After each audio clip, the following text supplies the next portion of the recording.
竟然得了支气管炎。故事是这样子的，我的女儿咳嗽，然后呢，我发现到她的咳嗽是跟以往有点不一样的，所以爸爸妈妈也是要学起来听她的咳嗽的声音，就是平常就是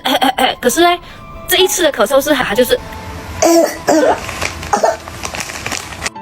看了医生过后呢，因为我女儿都是一直跟我一起睡的嘛，然后医生就讲她得了气管炎，然后就照她一些症状啊，她的喉咙里面有红红痒痒，然后咳嗽的声音，然后还有鼻子里面也是红红，然后有点低烧，然后我听她讲的一些症状，我觉得我好像也是然后反正她看了就一起看哦，就直接开药给我吃了。所以现在我在吃的这些西药，豆豆给的西药还是要继续吃的哈。等一下我就跟你讲我有什么法宝。我在这边呢需要跟你们推荐这个黑桃，就是哺乳汁，可以补肺的，减少支气管炎发作啊、鼻敏感症状啊、咳嗽的症状的。然后疫苗过来就是增强免疫力的。刚刚好吃完了，今天顺便开箱给你们看哦。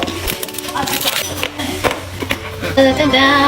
是这样子，一包哺乳汁，一包疫苗膏，就可以减少这些呼吸道的疾病啦。我知道很多妈妈都是只是照顾孩子，自己也没有什么照顾的，所以其实做妈咪的我们自己也是要照顾自己才对。如果是小孩子生病了有妈咪照顾嘛，但是如果我们自己生病了的话呢，就没有人照顾了。想要了解更多关于哺乳汁还有疫苗膏的话，改善鼻敏感、咳嗽、哮喘、支气管炎的症状，一定来找我浪费啦。